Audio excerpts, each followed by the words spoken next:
Hello, my friend. I am back. This is Wes Schaefer, the Sales Whisperer, your host of the Sales Podcast. I wish I had just some great story to tell you about where I've been. But you know what? I've just been busy, keeping it real.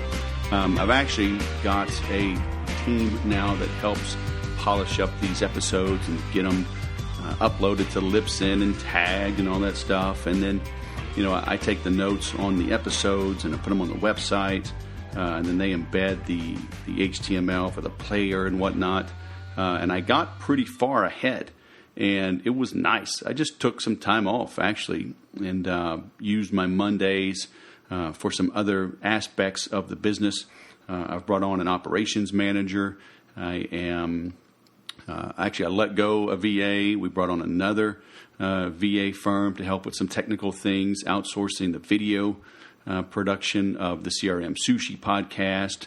So just cleaning house, working on my first ever Sales Whisperer reunion. So if you've ever purchased anything from me, then you can attend that at a greatly discounted rate. Looks like it's going to be in late January 2018. So just working on some things, and I got a little tired of some of the people that I was seeing out there that were kind of making their rounds. A lot of people hit me up to be a guest on the show, and I've never had problems getting great guests. And so I deleted a bunch of those requests and just kind of hung out. I was able to find today's guest, Dr. Tony Alessandra. You are in for a treat. This guy is an expert on the DISC assessments on profiles. And this is super important in sales. It's important in running a business, making sure you have the right people in the right places on the team. I recommend these types of assessments when you are screening for salespeople. And I've got a whole program there called No More Sales Duds, nomoresalesduds.com. So super affordable program if you hire salespeople. It helps you create ads, has a process for screening and interviewing these prospects, putting the screws to them, talks about assessments, when to test them, when not to test them. So that may be something that you can benefit from. So it's nomoresalesduds.com. Check that out. But yeah, like I said, just working on some things, making more content for the Make Every Sale course. I've been a lot more active in that, getting in some new members. I'm working on a Facebook ad campaign to really ratchet that up. I leave this weekend for a 3-day mastermind in Tampa, talking with some power players there about creating some affiliate marketing around the Make Every Sale course. So a lot of focus on that moving forward. So if you have not joined, I recommend you do it. I've raised the prices, continue to raise the prices. You get lifetime access, but I have made a change recently, and you get a 1-year money-back guarantee. So make payments, come in and participate. If you're a quitter, then don't join, but I wanted to alleviate the 30 or 60-day money-back guarantee because I would see people, it's almost like having a prenup in your wedding, right? It's you're beginning with the end in mind, which is normally a good thing by Stephen Covey, right? But in a marriage or something like that, if you're getting into a training program and you have the exit in mind, you're not going to win. So don't join if that's your intention. So that's why I changed it to a year. If you can't get $2,000 or $3,000 worth of benefit in a year, then something's really wrong. You should improve your sales, your efficiencies. You should be selling more, faster, at higher margin, with less stress and more fun, and you should be doing it quickly. But if you did any of those, if you sold more, if you sold at higher margin, the same amount but at higher margin. If you sold less but at higher margin, you'd still make the same amount of money, right? So more, faster, at higher margin, with less stress. Let's say you sold this. Let's say you made the exact same amount of money, but you worked less and you had a ton less stress. I've talked about that, this whole year, 2017. I haven't worked as much, haven't made as much money as I could have. But I've been doing jiu-jitsu now at least 3 days a week, and usually it's 4 to 6 days a week. And I mean, I'm gone for upwards of 3 hours. Get there early and stretch, and I stay late and talk with the guys. And, but from the time I get up from my desk, go get my stuff, get my water and everything ready, drive over, drive back, shower and eat, it's 3 hours. And so I've had that flexibility, to read some more, to take up a new hobby, learn a new skill. And, that's part of living. So, are you making those types of investments in your life? So, if you enrolled in the Make Every Sale course and were able to find 9 or 10 or 15 hours a week to expand your horizons and live a little, I would consider that a success. If your investment in that course helped you do that. So go check it out. Like I said, you can save a little money if you make a one payment, but you can make 12 payments as well. And check it out, makeeverysale.com. If you have questions on that, you can hit the Contact Us page, and you'll talk with me about the program to see if it's a fit for you.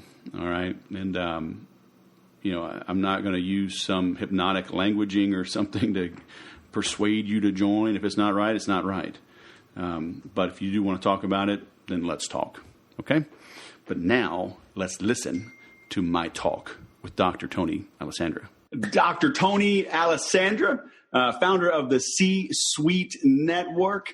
Thank you for coming on the Sales Podcast. How the heck are you? Doing great. And by the way, I'm just a member of C-Suite. Oh, just a member. All right. Sorry about that. I'm founder of Assessments 24/7. There we go. And that's what really piqued my interest. When I sent you an email, I've been exposed to DISC and various assessments over the years, but by no means an expert. All of my clients I recommend, assess their people, both employees and especially candidates, new hires. But for our listeners that maybe don't have a lot of experience with that, can you give us a little thumbnail sketch of DISC in particular, and then we'll kind of dive down the rabbit hole of assessments in general and how people can use them to grow their sales? Sure.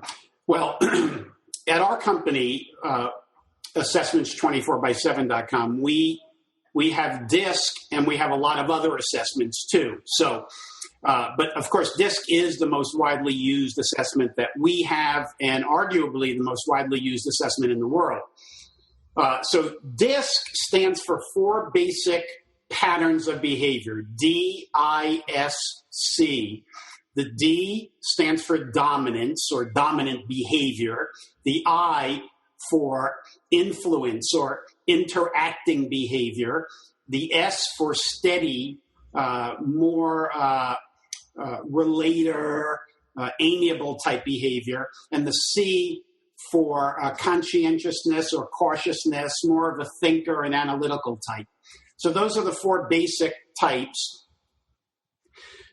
DISC is mostly used within companies for personal development, team building, leadership development, sales effectiveness. In other words, how to adjust your selling style to fit or match the customer's buying style. But it's also used, as you mentioned, in selection. At Assessments 24/7, we have something called the DISC Fitness System, and it's where our coaches or trainers or HR people in the DISC Fitness System can actually create a benchmark. Now, let me explain what a benchmark is. A benchmark is sort of the ideal, what we're shooting for, what we're hoping for. Right. So a benchmark can be there's a variety of ways that you can create a benchmark. You can say, okay, in my company, I have one salesperson who, if I can clone this person, I would just go crazy. I would be so happy. So some people will just take the DISC profile, the DISC pattern of that number one salesperson, and make that the benchmark.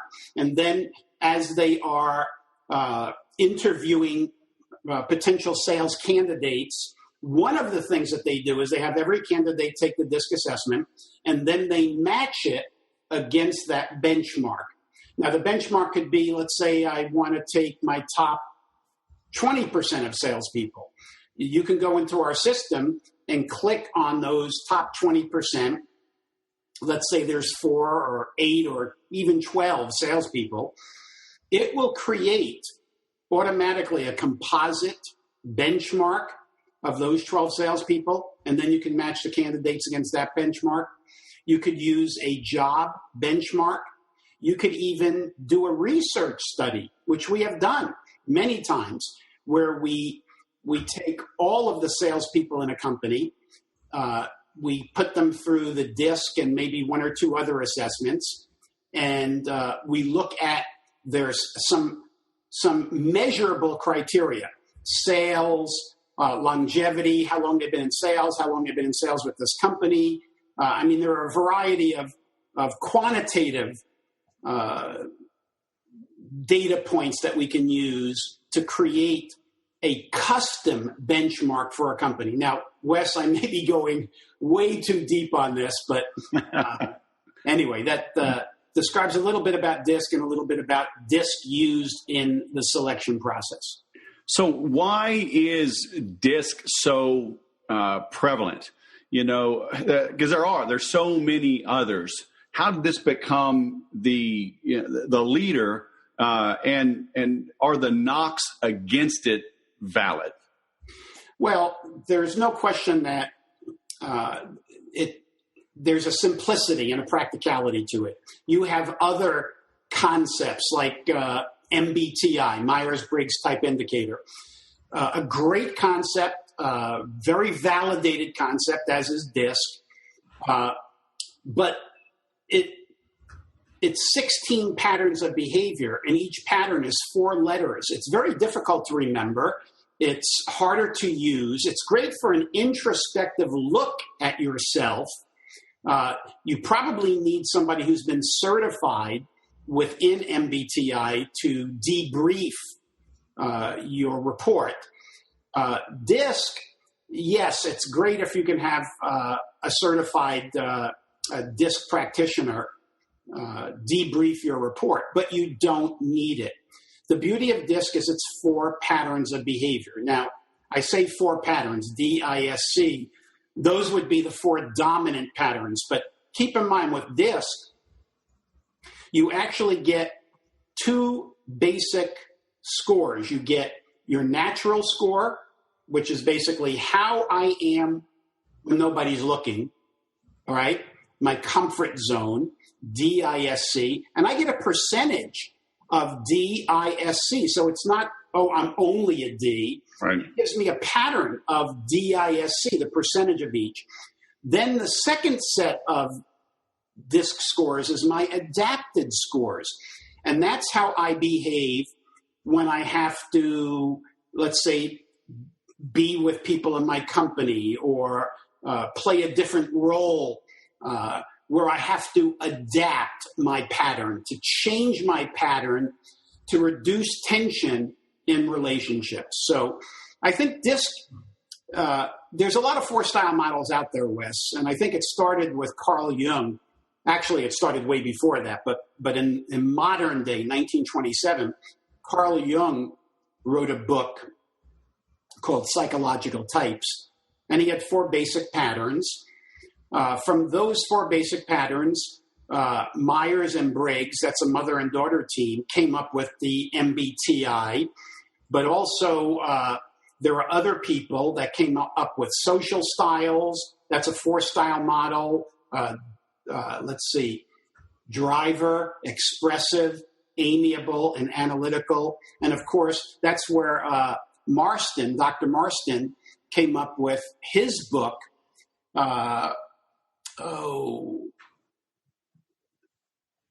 what is it? The Emotions of Normal People. And that was, I guess also maybe in the 1920s. And that's where DISC came from. Now, by the way, Wes, this next weekend, at least here in the United States, there is a movie opening up, widescreen movie called Dr. Marston and the Wonder Woman. Now, you're familiar with Wonder Woman, right? Sure. Yeah. Marston is the guy who wrote the book about DISC, and he created Wonder Woman. Is that incredible? I mean, the guy was unbelievable. But anyway, that movie will be out. You could actually even go onto YouTube and, type it in, Dr. Marston and the Wonder Woman, and you'll see a 2 or 3 minute clip. And in one of the clips, you will see him in a classroom, and on the blackboard will be DISC, and you'll see it right there. Yes, I did. I just pulled it up. So it's Professor Marston. Oh, Professor Marston, yeah. And the Wonder Women. Oh, women. Okay. Yeah. Well, that's because he was married and he was having an affair with another woman that his wife knew about. So it's you got to just look at the preview. You'll see the story of psychologist William Moulton Marston, the polyamorous relationship, blah blah blah. Yes, yeah. It's so it's about how he created Wonder Woman. There's a little bit about DISC in there, very very little, but he is the guy that created Wonder Woman and created DISC. And I think the popularity of DISC is its simplicity and its practicality. Those are the two key words. Easy to remember, DISC, and easy to apply. How do I deal with somebody who is a D, an I, an S, a C, and just makes it real simple. Right. Now, in my rudimentary covering of this in my sales training with my clients, I talk about movie characters and TV shows to try to help them relate. Like we'll look at Toy Story, we'll look at Star Trek, try to help people kind of see the personality type so they can think through how to adjust. Is that valid? And do you have some good examples you can share? Yeah, I think it's quite valid. If they could identify characters that are in the public domain, particularly television shows that they watch day in and day out, it just makes it more real. What it does, it sort of anchors the concept with something that they can attach it to, anchoring. So, for instance, there's a lot of shows, especially the sitcoms, that do in fact revolve around personality conflicts. The classic one, which had only 2, was The Odd Couple. All right. So we had somebody who was definitely a C, everything organized, everything had to be a particular way, with somebody who was totally disorganized, which was most likely the I. So you had that clash between the I and the C. But if you go into a lot of sitcoms that may have more than one character, like Seinfeld, Seinfeld had 4 major characters, and, they were different styles. Jerry Seinfeld in that show was more an S. I would say Elaine was more maybe a D. She had a little bit of I in her, and so on. Just looking at famous people. Let me tell you one reason I kind of got away from that. And that is, in some of my books, I used to actually have famous people. But famous people can fall out of favor. Right. For instance, I know that in one area I mentioned Michael Jackson, during the height of his career. Later on, we had an issue. Right. Arnold Schwarzenegger, same thing, an issue. And so on. We talked about a classic years ago. A classic D was Donald Trump. You're fired. Now look, I would say the best way to link or anchor famous people to the DISC is to use historical characters who are dead, Right. you know that no baggage has been brought up in their past, and use those characters. Right. So who are some, the problem with that is people seem to be so poorly educated nowadays. You show them a picture of the current vice president, they can't tell you who it is. So right. I guess we have to be careful on who we pick, huh? No, absolutely.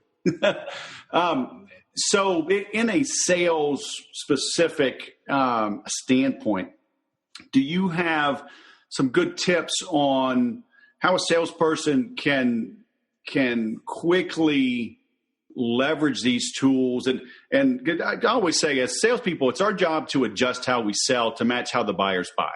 Right. And that prospects will give away their style, right? That most people really aren't trying to hide it.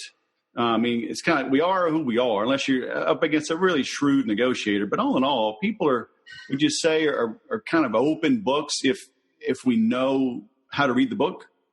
Absolutely. What I tell people to do is, especially in sales, is as much as it's possible early on, get the customer talking a lot more than you.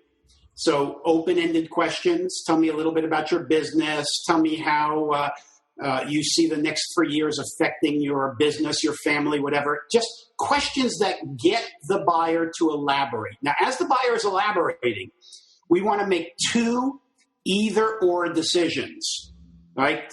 And not in any particular order, but I have to start with one. So let's just say, is the person coming across more open or more guarded, all right? So guarded, they play their cards close to the vest. They're hard to read. They're limited control, body language, and facial expressions. You get the picture of a guarded person. Right. May answer questions with fewer words, yes, no, one sentence, that's it. Open people, you could read them like a book. They wear their hearts on their sleeves. You ask an open question, and it could be 15 minutes and they're answering the question. So that's decision number one. Is a person coming across? So I see this person coming across more open or more guarded. All right, then number 2. Is the person coming across more direct or indirect? Now, direct, more forceful, faster paced, more demonstrative, maybe more assertive. Whereas indirect people, they're slower paced. They are the type of people that tend to ask more than they tell. A bit more tentative in how they come across. They may qualify statements, well, just in my opinion, this is how I see it, as opposed to, somebody who is direct saying, no, this is how it is. Right. So I want to make those 2 either or decisions, open or guarded, direct or indirect. Now, based on those 2 observations, I can pretty much come up with what I believe their dominant pattern is. So somebody who is coming across as direct but guarded would be a D. Somebody who is direct but open would be an I. Somebody who is indirect but open would be an S. Indirect and guarded would be a C. So that's the first step in this. So let's go back. I want to go in. I want to get the customer talking with more open-ended questions if possible. I'm going to make my 2 decisions or observations, more open or guarded, direct or indirect. And then at its most simplistic level, I then can decide if the person is open, I'm going to initially develop the relationship. All right, maybe a little bit more chit-chat, talking. In New York, we call it schmoozing. If the person is coming across guarded, I'm going to be more direct and to the get to the point. Not a lot of socializing. If the person is direct, I'm going to move quicker. If the person is indirect, I'm going to slow down. So those are a couple of simple but powerful adaptability tips, regardless of whether it's selling or anything else. I when I was in college, and as you can see from my my logo here, I went to the University of Notre Dame, and when I'm trying to think where I was going with this. When I was in college, I worked my way through college selling. So I sold door to door. But my target territory, it was during the summers, and it was New Jersey. So you know what New Jersey's like. You have an idea of what a New Jersey person, more in your face. And my presentation was a 3-ring binder. So I had to go through this 3-ring binder. I would start with the left-hand page. I'd go to the right-hand page. Then I'd turn it back to the left, to the right. You with me? So It was a canned, organized presentation. And every so often when I would be turning the page, the right-hand page, to go to the next page, somebody would say to me, wait, could you go back? And they do that 2 or 3 times. And I should have picked up the hint. Now, back in those days, I was only 19, 20, 21.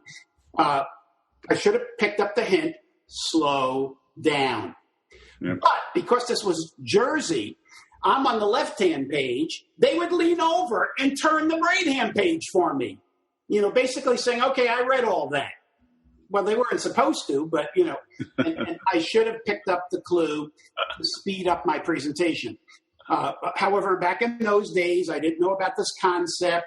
My sales training was pretty much all built around how to give a great pitch, how to overcome objections and close a sale. It wasn't, the subtleties of reading a customer and adapting my presentation, my pace, and my priority. So, that's an example of what could or should be done. Yeah, it's the old adage, like when the customer's ready to buy, shut up, huh? That's right. I remember I was still a second lieutenant in the Air Force. I was in Korea, and I'm giving a briefing to the wing commander, full bird colonel, whole big staff, 20 people in there, right? And I'm up front. I've got a clicker. I didn't realize he had a clicker. And I turned, and it was on a different slide. I tried to keep up. I turned, and I'm like, sir, I don't know what's going on. Everybody kind of chuckles. He's like, I got a clicker. He's like, I'm going through it. And I was mad. I said, well, sir, let me know if you have any questions. And I backed away from the microphone. And you want to know something? That probably was the right move. Yeah, I think it was. But I don't think I hid my tone, but I don't think he cared. He's like, good, I'll just get through this. Yeah. Like, man, so arrogant. But it's like, he's the boss, right? And boss, that's a very high D behavior. Oh, yeah, he just drove it, man. I was like, okay, yeah. I see where I fit in this hierarchy. Oh, man. So how can a salesperson – I'd like to look at 2 extremes, the high D, and the high, maybe the S or C. So somebody just, yeah, whatever, salesman, what's your price? Somebody that's just want to cut to the bottom line, direct, guarded. How can we disarm them to try to stay in control of that situation? Yeah, so I will tell you it's probably a bit difficult to control a D. I'm just like your full bird. What was it? A colonel? Colonel. Yeah. They want to run the show, and if you butt heads with them, that may be the end, so to speak. They like to feel they're in control. So when somebody pushes for the price, I may say, well, the price depends on a few factors. Let me just ask you a couple of questions so that I can give you the correct price. Right. To kind of bring it back to me. Right. But they may push, and there comes a point where you just may have to say, okay, I have to give them what they want. Otherwise, I'm not going to get what I want. Right. Yesterday it's interesting. I am a high D. That's my pattern. And I actually was in a sales presentation yesterday, not me presenting, but me being the buyer. I had somebody at my house selling me a solar system. Yep. Okay. I went through that. Yeah.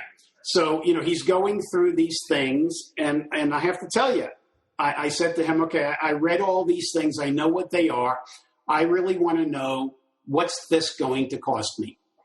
And, he said, well, there are a few things that affect cost. And he kind of brought it back and started asking me a few questions, about usage, et cetera. So, but yeah, but it came to a point where once I got what I wanted, I said, okay, give me the price. I want to know the price before we go any further. And he had to actually come down and tell me the price, tell me what I was going to get back, in terms of federal credits, et cetera. And as soon as he came down to the bottom number, I said, how long does it take to get this installed? He said, 1 day. And he said, he saw where I was going with this, and he did ask the closing question. Were you thinking of paying for this cash or financing it? I said, is there a difference in cost? He said, there actually is. And I says, well, is the cash lower? He said, yes. I said, I want to pay cash. And that was it. I mean, it was a done deal. Right. But yeah, it's hard to really control a D. The other three styles a little easier to kind of bring into the fold, but the D is problematic. What about the super analytic types? Because those, I sold technology for 10 years, and I dealt with, the CIOs, the chief information officers, the CFOs, financial officers, some very analytical, PhDs in physics, and engineering, and they would be just, okay, thank you very much. I would like to read the manual now. I mean, like, not make eye contact. I'm like, I got to get this guy to at least acknowledge me as a human. I mean, yeah. Like, hey, buddy, do you like beer? Do you like ping pong? I mean, how do we get those folks to come out of their shell a little bit? Well, what you want to do is obviously go in prepared. You want to have done as much homework as possible to find out a little bit about them, their company, their needs, if possible. When you're in there, you certainly want to give them options, brief supporting analysis, pros and cons, data documentation, make sure that they have all the information they need to make a decision. If there's anybody who wants to sleep on it, think about it. It typically is a C. I think very seldom you'll see a C make a decision as soon as something's presented to them. They really need to, have it sink in, right.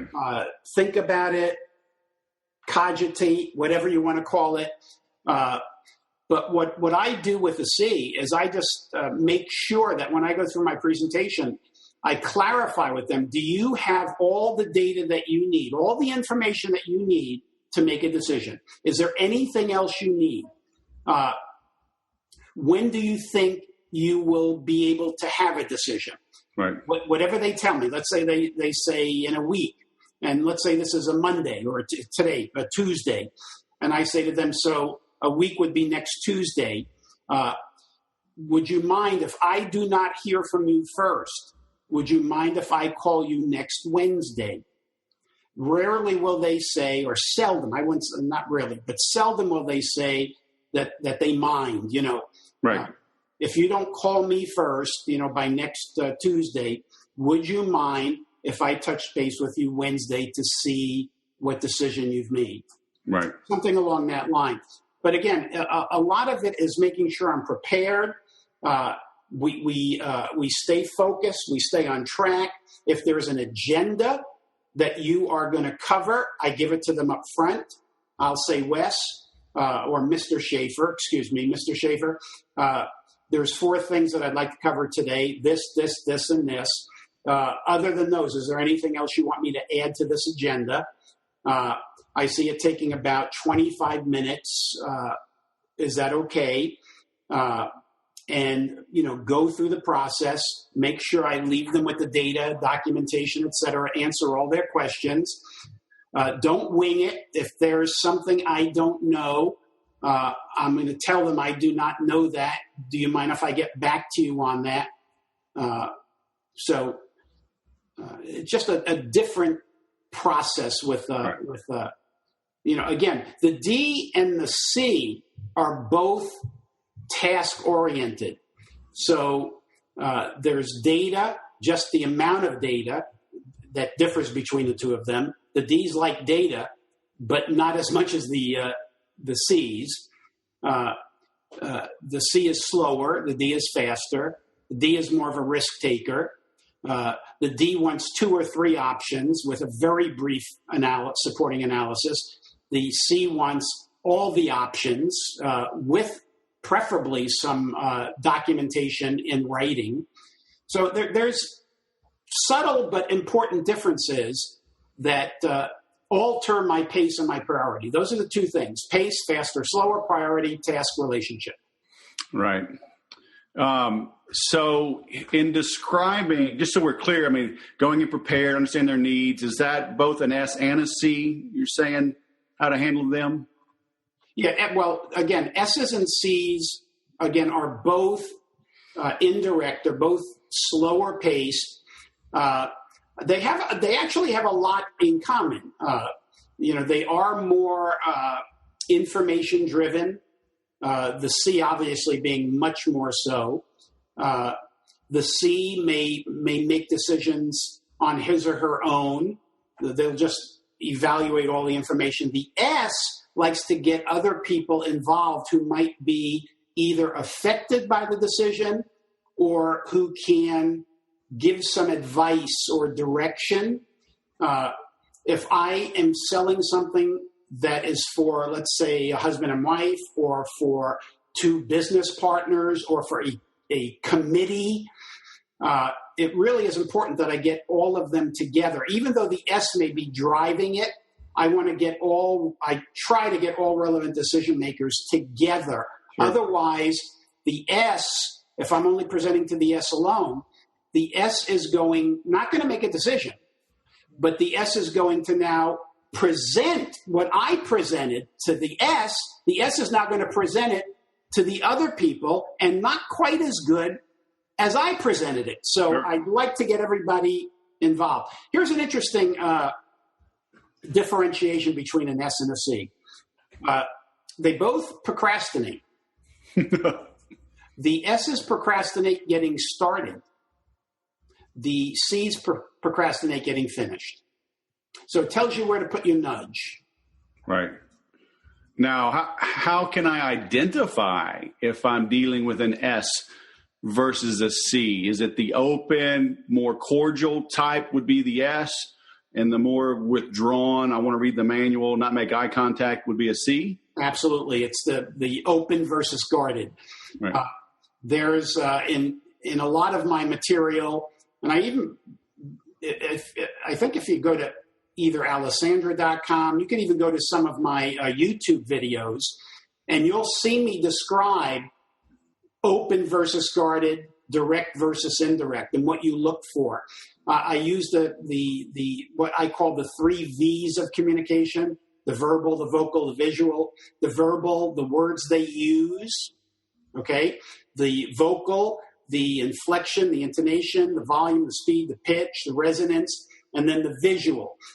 You'll see more visual, obviously, and more vocal inflection with the S's than you will the C's. The C's are more monotone.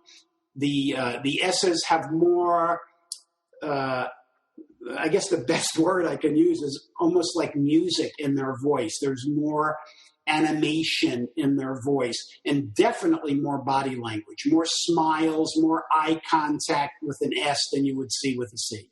Right. Very nice. Well, this has been fantastic, Doctor. Where should we send people? I know you mentioned we've got assessments And is it 247.com that we're? You can go, you can go to assessments247.com or assessments24x7.com. That's actually the main website.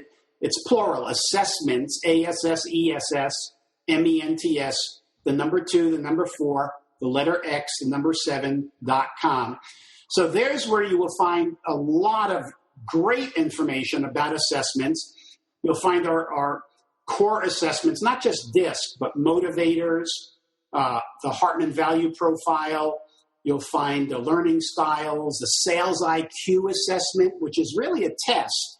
Wes, I think you'd like that one, the sales IQ, because it's 48 scenarios, and in each scenario you have to pick the best answer, the best response of the 4 possibilities. And all 4 possibilities could be correct. The best one. And the beauty of that is that there are well over 100 scenarios. The computer randomly picks 48. So if you're dealing with a group of, let's say, a half a dozen salespeople, they're not going to get the same sales IQ. They can't hook each other up and share their answers. No, they can't do it. And even if somebody's going to take it over again, let's say 3 or 6 months later, they're not going to get the same test. So go to assessments24x7.com and you'll see a lot there. If you want to know more about me personally, you just go to my personal website, which is Alessandra.com, ALESSANDRA.com. So 1 L, 2 S's, begins with an A, ends with an A. And we will link to this as well, as we always do in the show notes. I've got links to both websites. I've got your Twitter account. I've got your Facebook. So you should be easy to find if you find his interview on thesaleswhisperer.com. Well, Dr. Wes, I want to say one last thing. Go Irish and go Air Force. I'm glad you ended it that way. That was all right. Yes. No, we don't play each other this year, so yes, we're going to go. That's high class right there. Hey, we gave Michigan a fit, huh? There were some scared people at the big house. Yep. All right, Dr. Tony Alessandra, thank you for coming on the Sales Podcast. It's been fantastic. My pleasure. Thanks for having me, Wes. It's so much fun to speak with accomplished people that are also humans. I loved his ending. You could tell he loves his football. I love my football. He's just a good guy, as well as being a very smart guy. So I hope you got a lot out of this. I took a lot of notes and added them on the episode on thesaleswhisperer.com. So be sure to check those out. I mean, this stuff was so good. I went back and listened again, took more notes, and then shared the raw video with the Make Every Sale members. I put that right up in our private group, the Vimeo. It was that good, and we discussed it the following week in the course. You need to understand how to leverage these skills, how to pick up and identify what makes somebody tick, how they process information, how they make decisions. It's our job as salespeople to change how we sell, to match how the prospect buys. Okay? This is important stuff. Spend time on this. Rewind it, listen to it multiple times, visit the notes, write them down yourself. Don't just copy and paste. Write this stuff down. You have to get this right. It is one of the fundamentals. It's one of the secrets to mastering the art and the profession of sales, understanding people. So I hope you got a lot out of this. Please leave a comment. Let me know that you're out there, that you liked it. Let me know if you have any questions. I'd be happy to answer them as well on the blog, or hit me up on Facebook. That's what I like doing. When somebody has a specific question, a specific concern, a specific situation, it fires me up and focuses me, right, to help you get the answer to that. Now go sell something.